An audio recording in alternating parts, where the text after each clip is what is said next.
talk about writing and writers and all of that.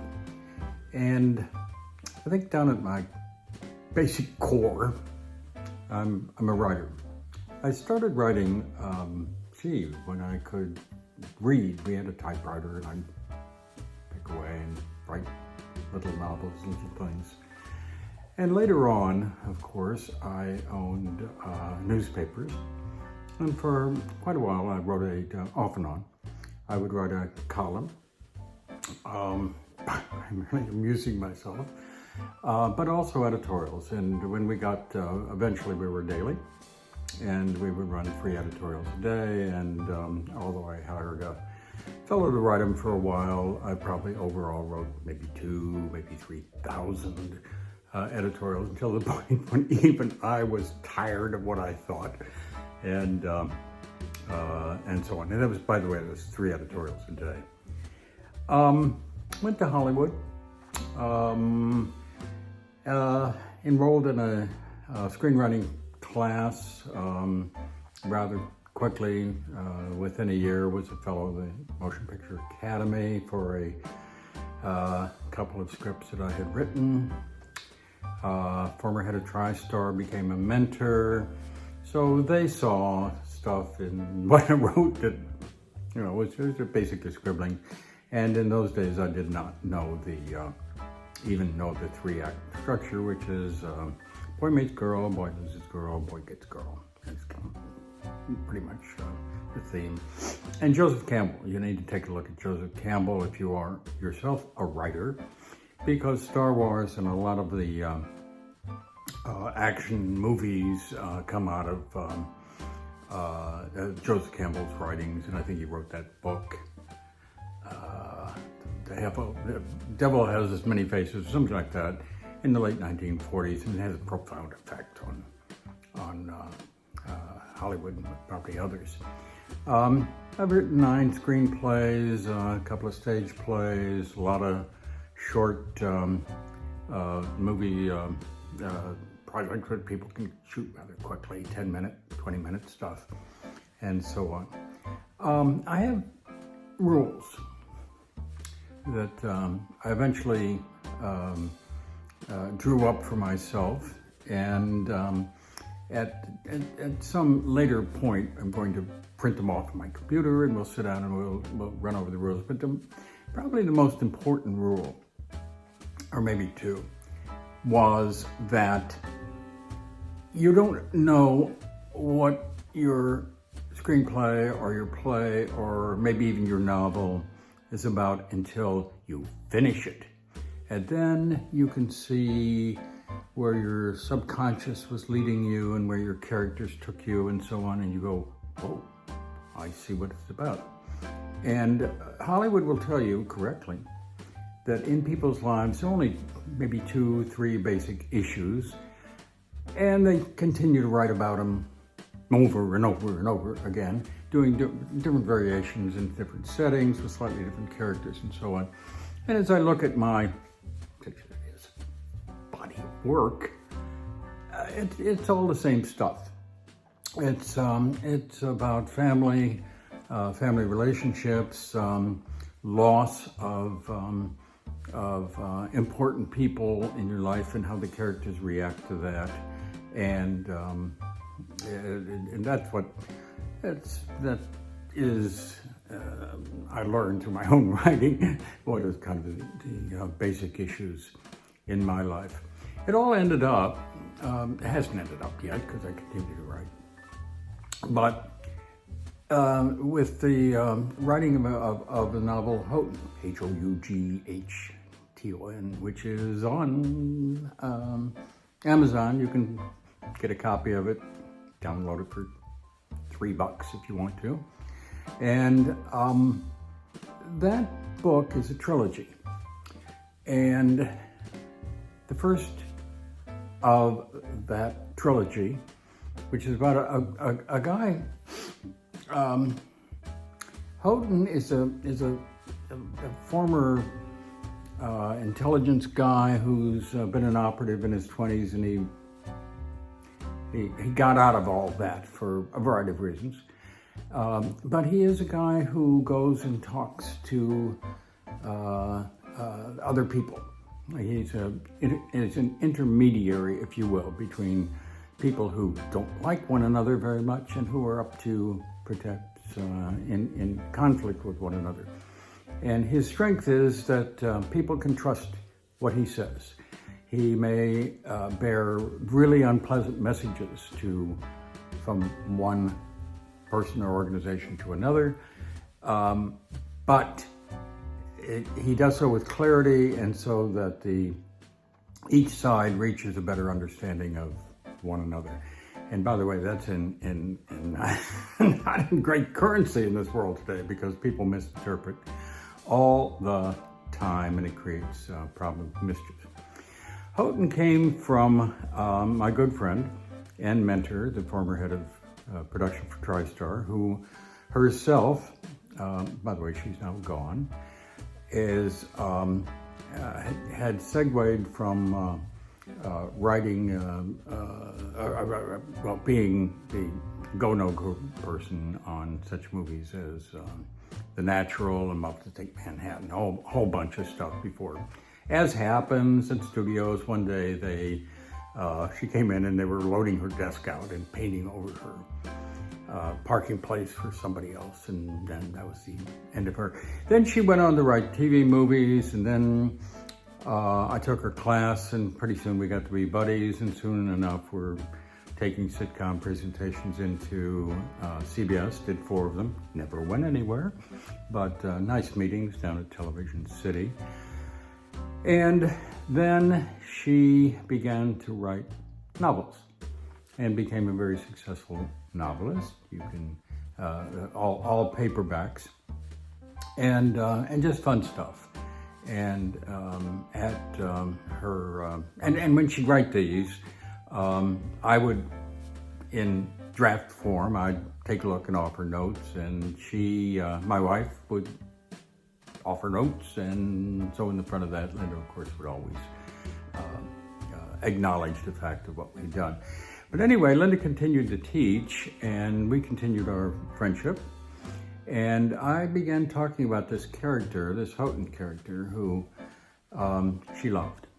And she hectored me for a number of years to write the book, the first book, and to explore this character. And after she died, which she died in 2013, 2014, about the time I had a heart attack, about the time my essential business manager and paramour, Betsy, died.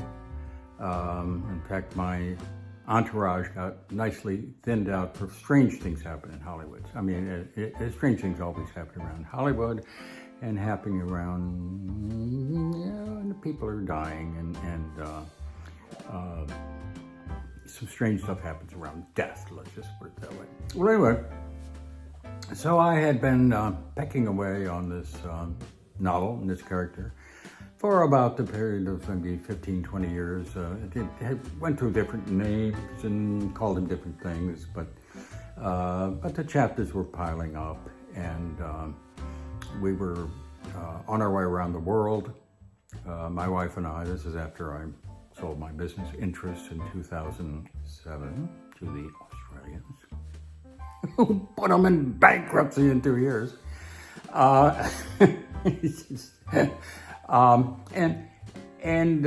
as we were kind of finishing up going around the world, we had maybe 2 or 3 days left. And I sat down one afternoon and I wrote this crazy ending and wrapped it up, and I had a draft of Houghton. I took it to a writing group in New York City was gathering, and this is about the time, by the way, that this is 2014. About the time when I got back from that trip, within a month or two, I had a near fatal heart attack, and when I survived, I was scheduled to go to New York and meet with this group, and did, and then Houghton was published, and then through St. Harbor Productions, we have made an attempt to not really a hard pushing attempt to fund it and to make it. And one of the reasons is when we put it online, a couple of women, girls, I guess, I don't know, found it, and they went into, they sneered at it and anti-feminist stuff, and I have no idea who they were, but they sort of trashed it. Now, Houghton has been out and around and reviewed by a lot of people, and it is well liked, and there are people looking for the second of the trilogy and third trilogy. And I will tell you, the second and probably third are written. The second is so overwritten. So I don't know, it's a couple of 100,000 words. You want about 75 or 80,000 words for a novel today. And so that suggested Houghton number 2 and Houghton number 3 are written. But I don't have much appetite anymore to be a well-known or prominent or I've had people track me down and come into my office and want advice and so on. This is back when I was in the trades a lot, and this is back when it was well known and stories were being done about me out in Oklahoma and Missouri on this great writer, and this kid from wherever. So I don't really, success is a bitch goddess. Go look at what happened to Tom Hegan and Ross Lockridge Jr., who were both very successful writers, Raintree County and Mr. Roberts in the late 40s. And both of them, I think both of them committed suicide and almost sank the publishing company that they were with, who said, well, they can't handle new writers and so forth and so on. Well,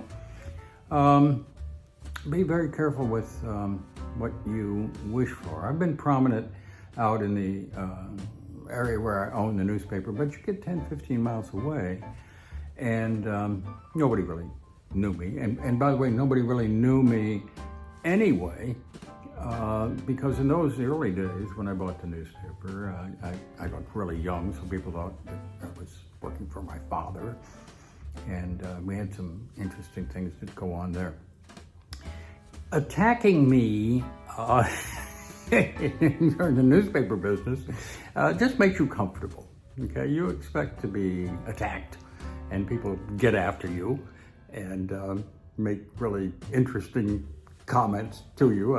We had one reader out on out in the Netherlands, this woman, and we'd run a joke every day on our editorial page, and sometimes the jokes were, anti-feminine or something, but they were funny, and people were less uptight again. But this woman really took offense, and so she started writing me letters, and every time I'd run one of these, she'd write and chew on me, and I just loved them. Started putting them up on the wall. They were so good.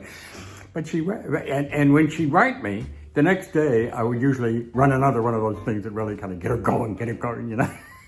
And she wrapped up. Last time I heard from her, she questioned my manhood. She said, your penis must be very short.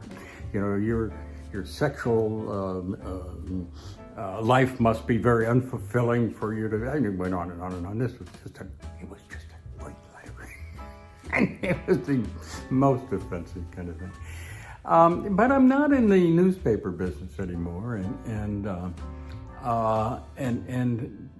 also criticism has sort of moved into snark.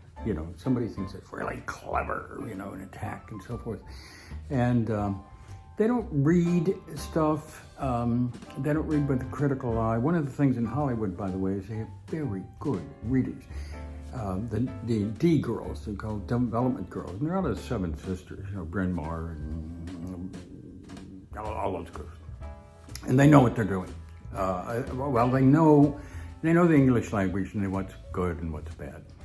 And that's what you want, and that's what you want your editors, if you're editing a newspaper, to have. And by the way, newspapers don't edit it anymore. New York Times got rid of all their editors a few years ago, so it's straight from the reader or the writer straight into the paper without being really to see whether you've checked and done the right stuff or not.